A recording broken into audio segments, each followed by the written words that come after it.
Lord of the Mysteries is a truly unique web novel, boasting a massive and intricate world renowned for its tight logic. Sure, some people might find the names hard to remember, or maybe they feel it's a bit slow, burn and give up. But no worries. Today, I'm giving you a quick rundown of this masterpiece, so we can dive into this mysterious and unknown world together. First, let's talk about the setting.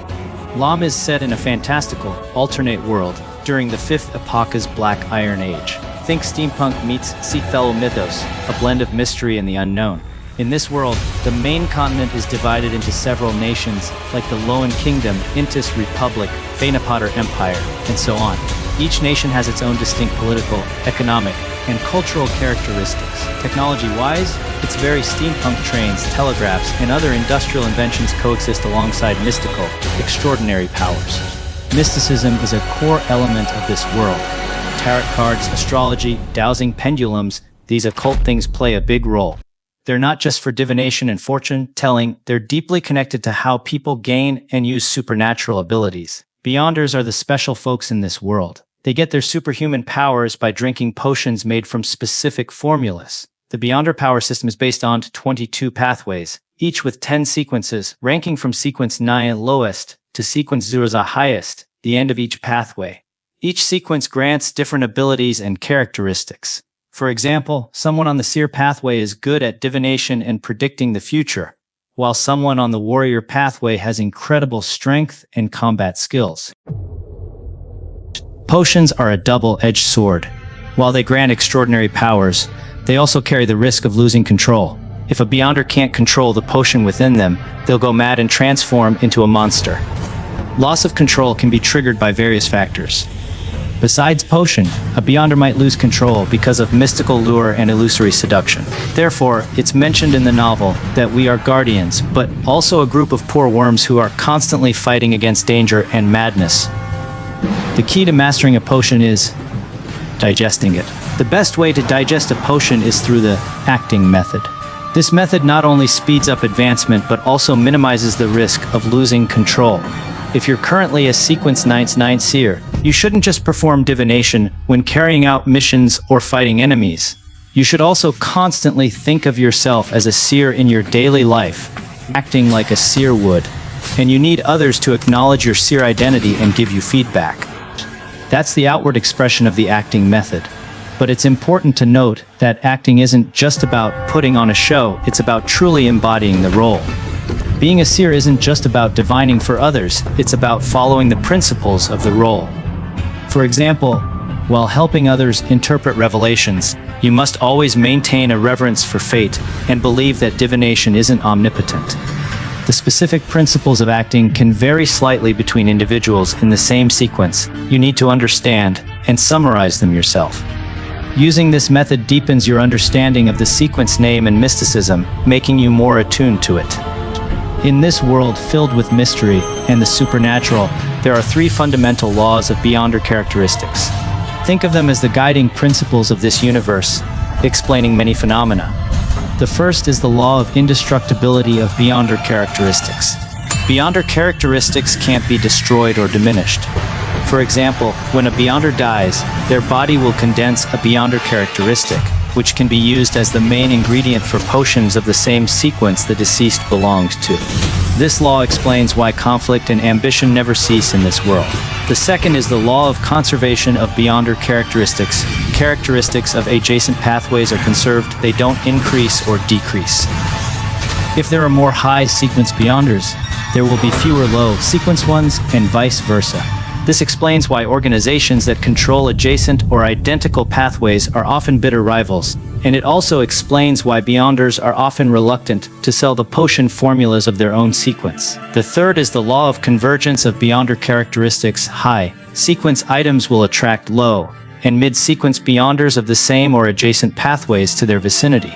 This law neatly explains why ordinary people rarely encounter Beyonders. And it also explains why the protagonist has such a high frequency of encountering Beyonder events. And this world is brimming with secret organizations and powerful factions, all vying for control of Beyonder powers and hidden knowledge. You've got the major churches like the Church of the Evernight Goddess, the Church of the Lord of Storms, and the Church of the Eternal Blazing Sun. Each worships a different deity and has its own unique doctrines and structure. Then there are the more sinister groups like the Secret Order and the Witch Sect, who are all about power, no matter the cost. The story is set in the Fifth Epoch, the Black Iron Age, but it also touches on some of the history of the Fourth Epoch, the Age of Gods. There are many powers in this mysterious world. The Tarot Club, founded by the protagonist Klain under coincidental circumstances, the City of Silver, known as the Land Forsaken by God. The Sea Forces include the 4 Pirate Kings and the 7 Pirate Admirals. There are 7 universally recognized Orthodox gods on the northern continent, and the churches that believe in them are called Orthodox churches, responsible for handling extraordinary events and maintaining social order. Here are 3 of them. The full name of the Evernight Church is the Church of the Evernight Goddess, and it believes in the Evernight Goddess. The Beyonder team is called Nighthawks, and the internal elite team is codenamed Red Gloves. The full name of the Storm Church is Church of the Lord of Storms, and it believes in the Lord of Storms. The Beyonder team is called Punishers. Most of the people at sea belong to the Church of the Storms. The full name of the Steam Church is the Church of the God of Steam and Machinery. It believes in the God of Steam and Machinery. The Beyonder team is called Machinery Hivemond. Items combined with Beyonder characteristics are collectively referred to as mystical items. While possessing extraordinary functions, they also have side effects. Similar to Beyonders who have extraordinary abilities, but also the risk of losing control, mystical items with strong side effects are called sealed artifacts, which are collected, sealed, and stored by the Orthodox churches. The 7 Gods churches have established a unified naming convention, using numerical codes to distinguish them, and using ZO, 1, 2, and 3 to indicate different danger levels. Level 0 means very dangerous, the highest level of confidentiality, not to be inquired about, not to be spread, not to be described, and not to be observed, and can destroy countries or even the world. The danger level of Level 1 and Level 2 sealed artifacts gradually decreases, while Level 3 sealed artifacts have the lowest risk. When 3 or more official members perform tasks, they can apply to use them. But that's not all. There are also secretive groups operating in the shadows, collectively known as hidden organizations. There are 20 in total throughout the book, and here are a few of them. The Secret Order controls the Fool Pathway. The Aurora Order controls the Hanged Man Pathway and worships the deity known as the True Creator. Because the True Creator is also known as the Fallen Creator, full of negative personality and extreme emotions, the members of the Aurora Order are almost all unpredictable lunatics. The Witch Sect controls the Witch Pathway and believes in the Primordial Witch. The top management is all female, because the potion of the Witch Pathway will turn men into women.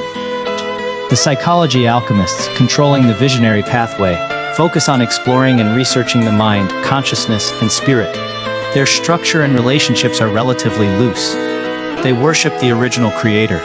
The Moses Ascetic Order, controlling the Hermit Pathway, believes in the impersonal deity, the Hidden Sage.